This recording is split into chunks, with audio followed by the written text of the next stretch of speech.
Welcome to Raise the Line with Osmosis.org, seeking solutions with leading experts on how to increase healthcare capacity so people can get the care they need during the COVID-19 crisis and beyond. Hi, I'm Jonna Emil, and today on Raise the Line, I'm happy to be joined by Dr. Cynthia Clark, founder of Civility Matters. Dr. Clark serves as a fellow in the American Academy of Nursing, the National League for Nursing Academy of Nursing Education, and co-chaired the American Nurses Association panel on incivility, bullying, and workplace violence. Her groundbreaking work on fostering civility has brought national and international attention to the controversial issues of incivility in academic and practice environments. Thank you so much, Dr. Clark, for being with us today.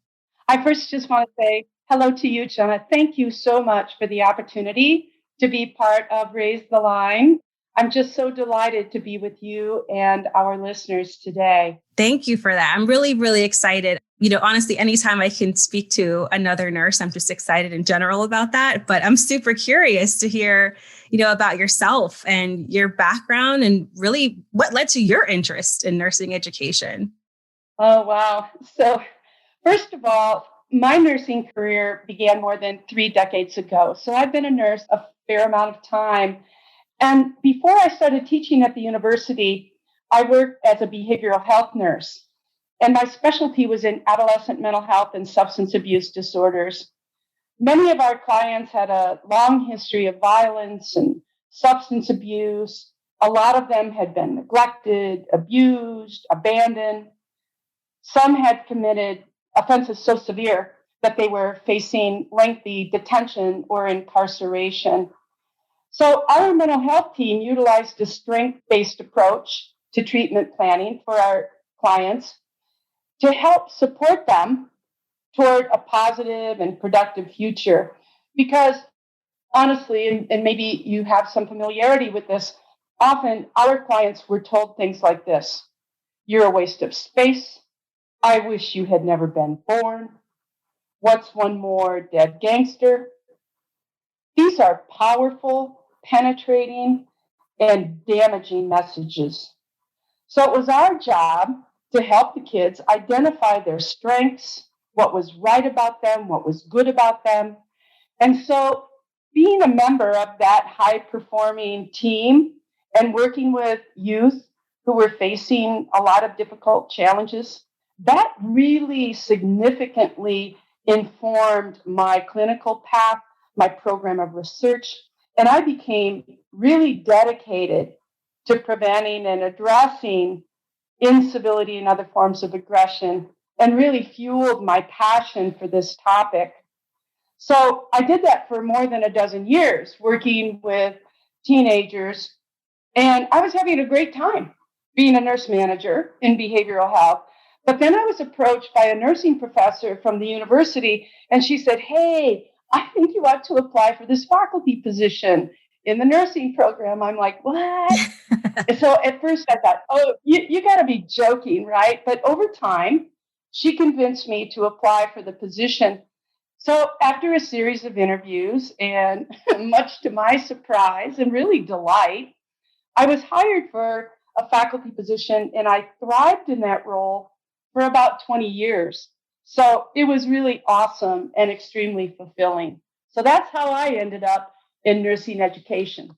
That's fantastic. Now, you said something that resonates with me. You talked about the negative language, in your experience with working with the youth and the adolescents.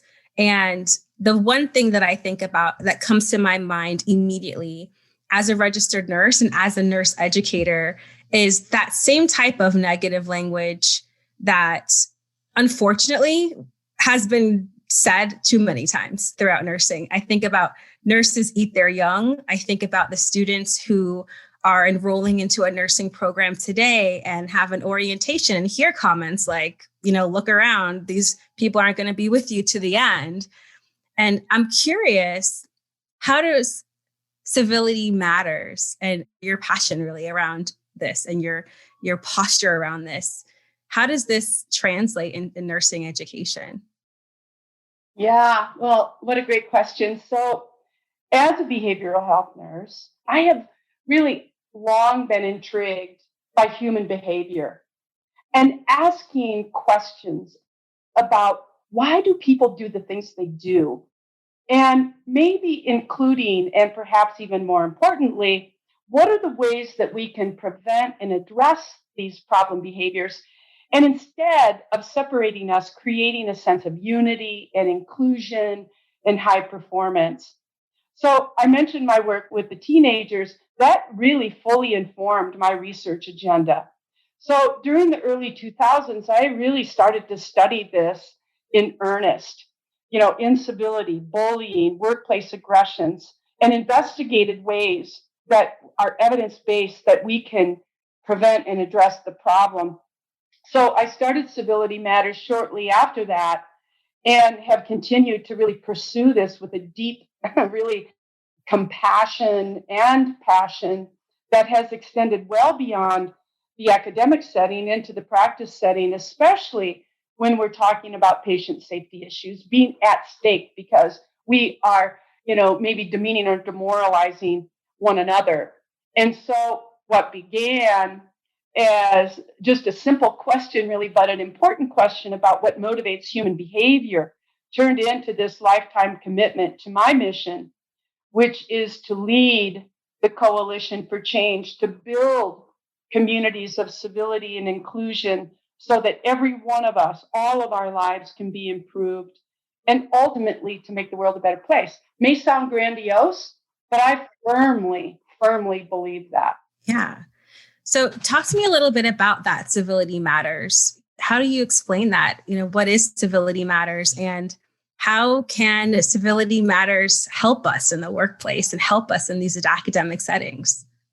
Well, when I think about civility and what we need to be doing in our academic environments, this is a concept that needs to not just be done at the beginning or the end of a nursing program or nursing curricula, but ultimately being threaded throughout, the concepts of how we treat one another. And for me, civility is a choice. It's a decision we make every single day, even when the stuff is hitting the fan and things are challenging and stress is heightened. We have a decision with every single encounter of how we wish to interact and treat one another. So I think that that's done a lot through role modeling. I think it's done through reinforcing the kind of desired behaviors we wish to see and by making it part of our nursing DNA. I love that you mentioned from the beginning, from the moment, you enter nursing education as a student, even who's enrolled to the other side of it, practicing. I think that's a really important piece. I'm curious, in your opinion, what are some of the ways that you feel like in nursing and practice and or education, when we're not practicing and being mindful about civility and really what that means and how to do that in the wild, what are the things that we're missing as far as by not doing this? This is the poor outcome that we get as a result. And this is why it's important that we should engage in this type of best practice around civility. Well, to me, the absolute most important reason that nurses need to be skilled and schooled and honed in mastering some of these concepts ultimately is patient safety. So that is number one. But when it comes to what we can do, in actual strategy, is one of the techniques that I have been using for more than a decade, actually probably close to 2 decades now, is using a technique called cognitive rehearsal. And I'm not sure if you're familiar with that, Jana, but No. It's a behavioral strategy that's designed to prepare an individual to effectively deal with an anticipated or what could be identified as a stressful event. So it's a technique where we work with people, nurses, students. I've done it a lot with nurses in practice, with nursing students, where they work with a skilled facilitator to rehearse. That's where the rehearsal comes in. Effective ways to address a particular problem, including uncivil acts or bullying encounters. So essentially what we do is we prepare them for this potential situation using role play, simulation, and repeatedly rehearsing it ahead of time while simultaneously being coached by someone very skilled at effective communication and conflict negotiation, and then debriefing it. And when we put this powerful combination of skill sets together, it can really lead to a much more successful encounter, respectful interaction. It heightens interprofessional collaboration. And ultimately, as I said, the end game really is to protect patient safety as well as healthcare worker safety. So that is one very strong, powerful, evidence-based way that educators can really use to make a difference. Yeah, that actually sounds quite powerful. I've not heard about that before. Thank you for sharing that. Now I'm really interested in looking more into that. Thinking about, bridging the gap, right? I'm thinking about that education practice gap between students who are in academia, getting ready to graduate and enter the field. In your opinion, what's the best way to bridge that so that, we are constantly creating a positive work culture for these students that are now, stepping into new shoes, into this environment? Yeah, I love this question. It is so extraordinarily important. Yeah. So important to me, at least, and it sounds like to you and probably our listeners, that a few years ago, I actually conducted a research study on this exact topic. Oh, nice. Where I asked hundreds of academic and practice-based nurse leaders and managers to answer several questions. But the overarching question is the one you pretty much just posed. How can members of nursing education and practice work together to create positive, productive work environments? And here's what they had to say. So some of the specific things that they said, and way at the top of the hit parade, were a couple of things. One was leaders from both areas, practice and academe, need to come together and co-create a shared vision of what we mean by civility and healthy work environments.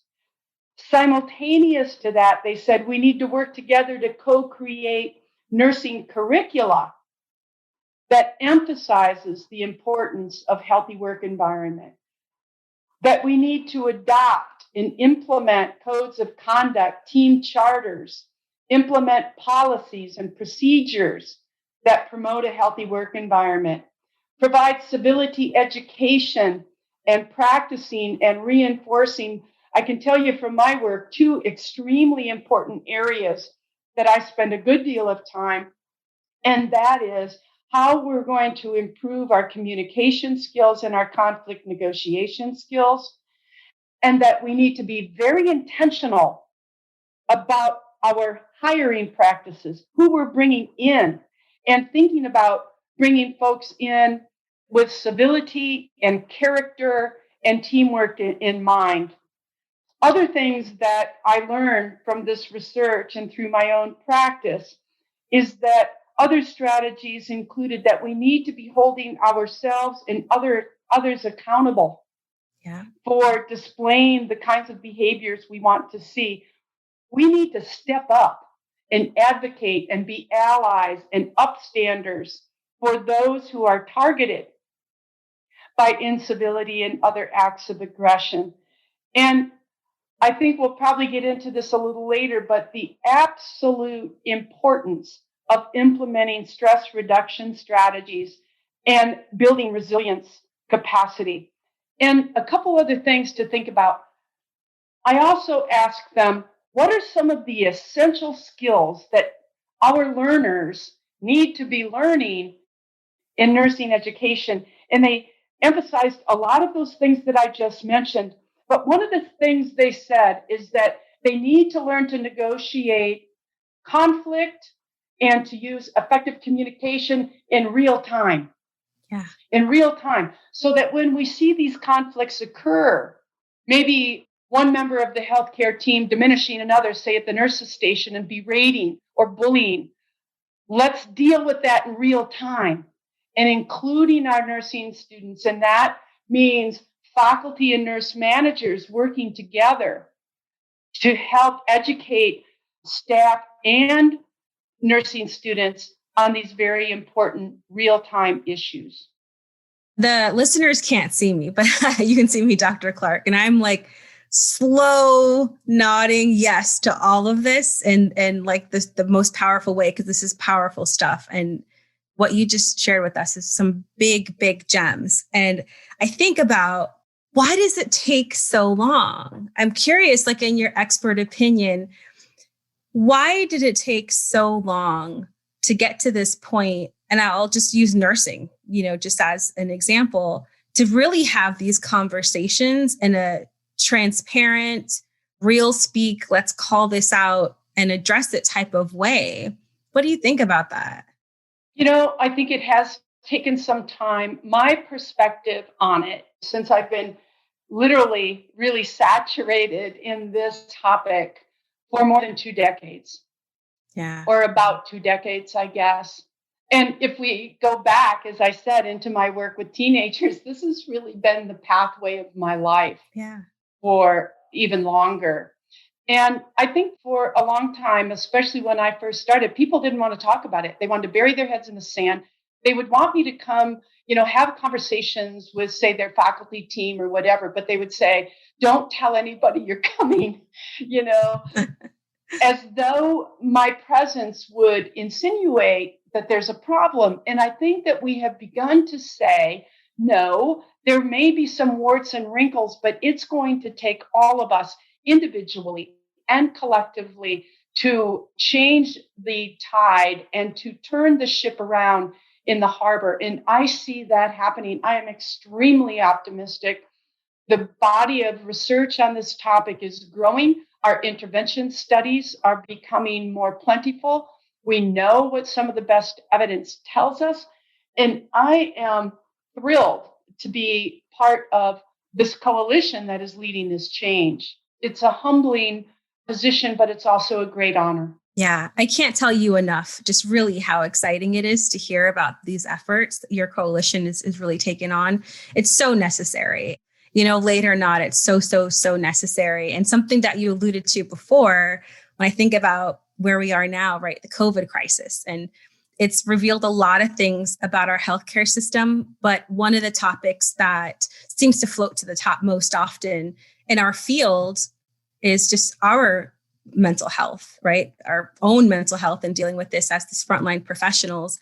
And so I'm curious about what has this particular, crisis of COVID revealed, not just about where our breakdowns are in the healthcare system, because we know that exists, but with civility, like how has that put civility at the top of this is an important thing we should be addressing right now? Oh, I couldn't agree more. And so, oh my gosh, so you're absolutely right. If we were to list all of the ways that the pandemic has revealed itself, we would be here for countless hours. Yeah. Because there are some real areas for concern. And nurses and other healthcare professionals continue to face some real significant challenges, both in the clinical and the academic settings. I tend to look through a couple of lenses, and one is through the lens of leadership, and one is through the lens of behavioral health or mental health. And it's interesting that you pointed that out a little bit, is because I'm really deeply concerned about the level of stress, anxiety, burnout. We're seeing a heightened level of onset or exacerbation around mental health and substance abuse issues regarding nurses and other members of our team. And as one example, you're probably aware, Jana, of the American Association of Colleges of Nursing recently released a call to action for all academic nurse leaders to enhance optimal well-being, resilience, and suicide prevention. We know the American Nurses Association has reported that nurses are nearly 3 times more stressed than the American public. Our suicide rates are higher among nurses than the general population. Stress and burnout and moral distress are posing significant health concerns. So I believe the need to foster civility and healthy work environments has never been greater.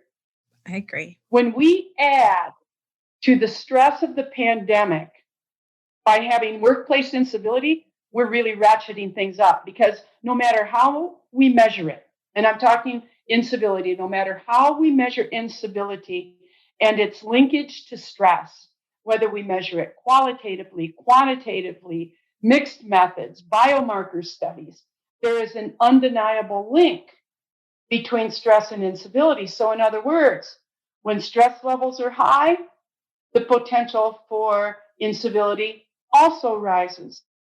Yep. And we know what the detrimental impacts are. We've studied it enough. It lowers our morale. We're less productive. We have higher turnover rates. It diminishes our quality of work. It increases our isolation, jeopardizes patient safety, and the list goes on and on. Yeah. And so I would say this, I get posed this particular question a lot. And people will say to me, hey, Dr. Clark, what's the magic potion? What's the secret sauce to creating and sustaining a healthy work environment and a healthy learning environment for faculty and students? And the answer obviously isn't simple, because it's messy and it's complex and it's complicated. But if I were to mention one or two must-do interventions, regardless of where we work, I would say that we need to work together to co-create and implement a civility charter that includes norms for our teams, how we're going to engage, that are utilized on a day-to-day basis of how we're going to interact with one another, and then build in accountability measures for those. Now, those are not simple things to do, but I think they are some of our best evidence of what each team ought to be doing. I think it's brilliant. I think that's brilliant and very important. I like that you framed that up in that way, because the important things aren't always easy to do, but they're important, right? They must be done. So I think it's helpful to recognize that things aren't always going to be easy, but they're necessary. And, that it's going to be a temporary inconvenience for a permanent payout for something that is as impactful as what you're talking about. We have, in our audience, I think about our early healthcare professionals or students, who are listening in right now. I'm wondering, what would be your advice to them, as they approach their career in healthcare right now, and, how to best meet the different challenges of this moment that we're all in? Yeah. Oh, gosh. Well, let me first say this. Any stress or anxiety that any of us are experiencing during this unpredictable time is a normal response to an abnormal situation. So I think that when we have times of uncertainty that test our patience and our grit, and these can certainly contribute to heightened levels of stress. So we need to give ourselves and each other the gift of grace as we try to navigate these uncertainties together, and to seek calm through mindfulness and building our resilience capacity, because the emotional impact of COVID-19 is undeniable, and we're still in the throes of it. Today, I just noticed that our one-day count of COVID positive cases is unbelievable. And so here we are still in the thick of it.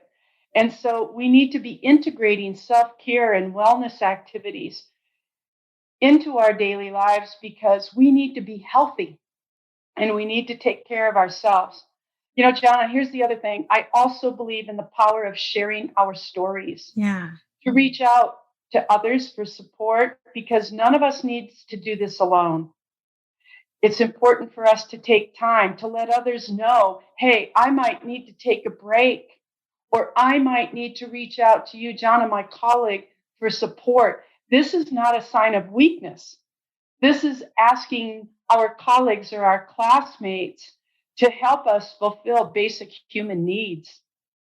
And let's remember this, that the collective voices of nurses, we are strong, we are powerful. That's right. We are well respected. I mean, witness the most recent Gallup poll, 19 years in a row, the most respected, and only because 2001 saw 9/11, our first responders. So nurses are amazing. So we need to work together and use this strong, powerful, well-respected voice to look to the future and create a positive, compelling vision, not only for our profession, but society, and I believe the world, that nurses carry a strong leadership capacity in making a difference during this pandemic and beyond. I could not agree more. Dr. Clark, this was powerful. It was insightful, informative, motivating, and really reassuring. Thank you so much for being with us today. Thank you so much for imparting all of this knowledge on us. Well, you know what? I want to thank you. I want to thank you and all the folks within your company, Raise the Line listeners, everybody, for this golden opportunity to speak with you and your listeners. It has been a privilege and an honor. So I want to thank you very much. Thank you so much, Dr. Clark. I'm Jonna Emil. Thanks for checking out today's show. Remember to do your part to flatten the curve and raise the line. We're all in this together.